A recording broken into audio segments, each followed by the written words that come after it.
प्यारे बच्चों, एक बार ई क्लास में पुनः आपका स्वागत है। और मैं रामजीत यादव, सहायक आचार्य हिंदी, राजकीय महाविद्यालय तिजारा अलवर। आप पढ़ रहे हैं बीए द्वितीय वर्ष के प्रथम प्रश्न पत्र में रीतिकालीन काव्य में बिहारी सतसई से कुछ दोहे, जो अनवरत हमारी एक पाठ्यक्रम में निर्धारित दोहों की श्रृंखला विगत कई दिनों से वीडियो पर चल रही है। स्क्रीन पर आप देख ही रहे हो। तो पहला दोहा जो है देखते हैं। द्रग उर्झत टूटत कुटुम, जुरत चतुर चित प्रीत, परत गांठ दुर्जन हिये, दई नई यह रीत।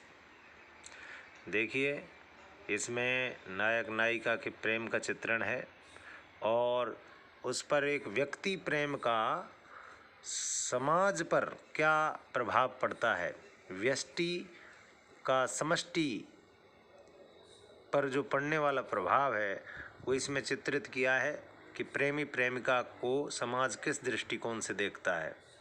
तो यहाँ कई मनोभाव एक जगह उन्होंने चित्रित किए हैं कि नायक नायिका के जो है प्रेम में दोनों के नेत्र, दृग का अर्थ होता है नेत्र, उर्झत उलझ रहे हैं, प्रेम में नेत्र मिल रहे हैं, मिलन हो रहा है नेत्रों का। इधर नेत्र उलझते हैं दोनों के, प्रेमी प्रेमिकाओं के, नायक नायिकाओं के। उधर दूसरी प्रतिक्रिया होती है टूटत कुटुंब। उधर परिवारजन जो है इस क्रिया से, इस उन्मुक्त प्रेम से आपस में परस्पर कटुता पैदा होती है पारिवारिक जीवन में, यानी परिवार उनका विरोध करता है। जुरत चतुरचित प्रीत, जुरत माने लेकिन उनके दोनों जो है चतुरचित यहाँ लिया है, प्रेमी जो हृदय हैं, कुशल जो प्रेम में कुशल हृदय है, उस कुशल हृदयों के, प्रेमी हृदयों के प्रीत की एक सूत्र, जुरत माने जुड़ता है, इधर सूत्र जुड़ता है। उधर परत गांठ दुर्जन ही है, और दुर्जन दुष्ट व्यक्ति, दुर्जन व्यक्ति के ही माने हृदय में गांठ पड़ जाती है। इस बात को लेकर एक नायक नायिका प्रेमी प्रेमिका के प्रेम को देखकर दुष्ट व्यक्ति के जलन होती है, ईर्ष्या होती है और वो इसे बुरा मानता है। बिहारी रीतिकालीन कवि हैं और प्रेम जो है रीतिकाल का प्रमुख विषय रहा है, और प्रेम को इस संसार ने, जगती ने कभी स्वीकारा नहीं। सामाजिक बंधन और समाज के जो तथाकथित रूप से जो ठेकेदार हैं वो इस प्रेम का विरोध करते हैं। तो यहाँ परत गांठ दुर्जन ही है, वही दुर्जन लोगों के हृदय में गांठ पड़ती है उनके प्रति। दई नई ये रीत, दई का अर्थ है ईश्वर ने नई ये रीत, ये एक अलग ही प्रकार की रीति दी है, परिपाटी दी है। मतलब जहाँ जो कार्य होना चाहिए उसकी प्रतिक्रिया भी वहीं होनी चाहिए। यहाँ क्रिया के प्रति प्रतिक्रिया हो रही है। देखिए आप, नायक नायिकाओं के, ये प्रेमी प्रेमिकाओं के दोनों के नेत्र उलझते हैं और टूटता कौन है? कुटुंब। ये यहाँ असंगति है, इसलिए ये असंगति अलंकार का एक बहुत ही सुंदर चित्रण बिहारी कवि करते हैं। और इधर चतुर चित्तों में, यानी कि जो प्रेम में कुशल चित्त हैं, हृदय हैं, उनमें आपस में प्रीत प्रेम का जो सूत्र जुड़ता है, तो दूसरी ओर दुर्जन के हृदय में गांठ पड़ती है। यही ईश्वर ने एक नई प्रकार की रीत दी है, इसलिए यहाँ असंगति अलंकार है और बहुत ही सुंदर प्रेम के चित्रण का वर्णन किया है बिहारी जी ने। अगला जो दोहा है वो प्रकृति चित्रण से संबंधित है। महाकवि बिहारी बसंत ऋतु की मादक और मंद मंद बहने वाली हवा को, पवन को, वायु को एक मदमस्त हाथी के रूपक में चित्रित करते हैं। देखिए कितना अच्छा है। दूसरा जो दोहा है वो सांग रूपक का बहुत ही सुंदर उदाहरण है। रनित भृंग घंटावली, झरत दान मधुनीर, मंद मंद आवत चल्यो, कुंजर कुंज समीर। यहाँ देखिए, रनित का मतलब है यानी कणित, रनित यानी शब्दायमान हो रहे हैं। क्या? भृंग, भौरे रूपी घंटावली, हाथी के गले में बंधने वाली घंटियाँ, यानी भौरों का जो गुंजार है वही उस मदमस्त हाथी की घंटियाँ हैं। जरदान मधुनीर, और मधुनीर जो मकरंद रस है वसंत ऋतु का, वही मकरंद रस जो झर रहा है, मकरंद जो झर रहा है, वो उसका झरना ही उस मदमस्त हाथी के दान का अर्थ है मद है। उस हाथी का जो मद है, हाथी के जो गंड स्थल से मद का एक स्रोत निकलता है। तो यहाँ कहेंगे मकरंद भी सुगंधित है और हाथी के जो मद चुचाता है वो भी सुगंधित होता है। इसलिए इस बसंत में बहने वाले कुंजों के कुंज जानते हो कि वृक्षों के जो झुरमट होते हैं वो कुंज हैं। उन कुंजों से बहने वाली वायु को यहाँ एक हाथी का रूपक दिया है। तो हाथी का जो है मद वो मकरंद है। मंद मंद आवत चले और धीमी धीमी गति से आ रहा है कौन? कुंजर, कुंज समीर। कुंजर का अर्थ है हाथी, कुंजर का अर्थ है हाथी रूपी जो है कुंज समीर, यानी कुंजों का समीर वायु। समीर का अर्थ है वायु।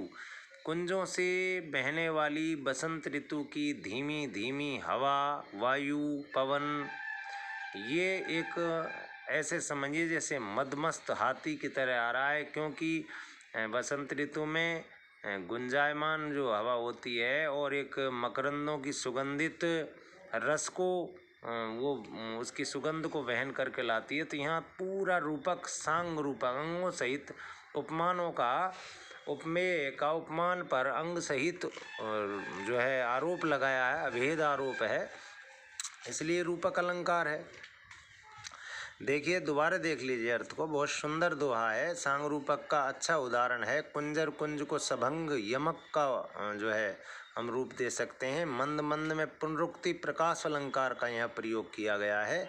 तो रनित भृंग घंटावली, देखिए हाथी के पक्ष में इसको करेंगे हम कुंजर कुंज समीर, यानी कि कुंजों या झुरमट, वृक्षों के झुरमट, उन कुंजों से बहने वाली वसंत ऋतु की मादक जो हवा है, मादक जो पवन है, वो मदमस्त हाथी की तरह धीरे धीरे बह रही है। और उसका जो शब्द करना है, शब्दायमान होना है, वही समझिए कि वसंत ऋतु में भौरों की गुंजार है। शब्दायमान जो घंटावली यानी कि भृंग भौरों का जो गुंजार है वो उस हाथी रूपी जो वायु है, हवा है, पवन है, उसकी घंटावली है। जैसे हाथियों के गले में घंटी बजती रहती है, वो चलते हैं, तो हवा का शब्दायमान होना ही उन किस भ्रमरों द्वारा ये हाथी की घंटावली है। और मकरंद युक्त रसयुक्त होना, मधुनीर मकरंद युक्त होना ही हाथी का दान का अर्थ होता है। हाथी का मद जो झर रहा है वो है। तो इस तरह से, और जो उसकी गति है वो भी हाथी की जैसी गति है। मदमस्त हाथी जिस तरह धीरे धीरे चलता है, ऐसे ही वो हवा भी धीरे धीरे प्रभावित हो रही है। यहाँ देखेंगे हम अगला दोहा, अधर धरत हरि के परत होठ दीठ पट जोत, हरित बांस की बांसुरी इंद्र धनुष रंग होत। यहाँ सुंदर जो है अधर धरत, यहाँ सबंग यमक का प्रयोग हम कर सकते हैं। और बहुत ही सुंदर अनुप्रास का भी अच्छा जो है संयोग है, और बिहारी के प्रत्येक दोहे में ही लगभग अनुप्रास की छटा देखने को मिलती है। अधर धरत हरि के प्रति, यहाँ पर भगवान कृष्ण के प्रति कवि बहुत श्रद्धावान है, और कृष्ण भक्त तो कवि है ही, क्योंकि राधा वल्लभ संप्रदाय में दीक्षित जो है बताते हैं बिहारी जी को। तो यहाँ आप कल्पना कीजिए, एक शब्द चित्र दिया है इस दोहे जैसी छोटी सी छंद में कवि ने, कि भगवान कृष्ण अपने होठों पे मुरली को रखकर बजाते हैं, तो वो मुरली की जो शोभा है उस श्री कृष्ण की मुरली के साथ, और किस तरह का नज़ारा, किस तरह का जो है एक मंजर वहाँ उपस्थित होता है, उसको शब्द चित्रों के माध्यम से चित्रित करते हैं बिहारी। अधर का अर्थ है होठों पर, धरत माने जैसे धरी है, हरि माने भगवान कृष्ण ने श्री कृष्ण के परत रख दी है। जैसे भगवान कृष्ण ने अपने होठों पर मुरली को रख लिया है, बंसी को रख लिया है, बांसुरी को रख लिया है। ओठ दीठ पटजोत, अब देखिए आप ओठों का रंग कैसा है भगवान का, होठों का रंग लाल है। दीठ पट, और दीठ माने दृष्टि, जो दृष्टि का रंग साहित्य में सफ़ेद माना जाता है, श्वेत माना जाता है। पट, और श्री कृष्ण के पट का रंग आपको पता ही है, पीताम्बर कहलाता है, पीले रंग।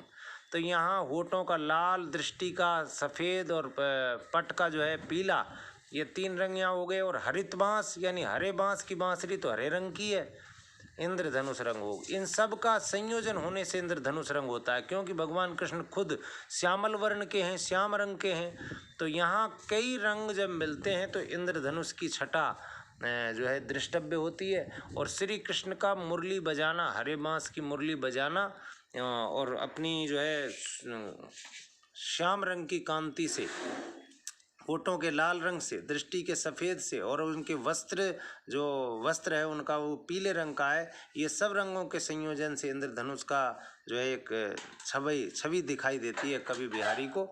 और बिहारी जी ने बहुत ही सुंदर एक मूर्ति चित्र कहूँ मैं श्री कृष्ण का बहुत ही सुंदर शानदार चित्रण किया है। और देखने में हमको दोहा पढ़ते ही एक दोहे की विशेषता खास ये नोट कीजिए आप, इस दोहे में चित्रात्मकता है। कविता की एक प्रमुख विशेषता चित्रात्मकता होती है। और जो दूसरे नंबर का दोहा है उसमें ध्वन्यात्मकता है, चित्रात्मकता के साथ ध्वन्यात्मकता भी है दूसरे दोहे में। और बहुत शानदार दोहे हमने आज पढ़े। आज का जो अध्ययन है हमारा, आज के जो की क्लास है उसको हम यहीं विराम देते हैं। आगे आपसे फिर कल एक नए इसी श्रृंखला में नए कुछ दोहों के साथ फिर मुलाकात करेंगे। बहुत बहुत धन्यवाद, नमस्कार।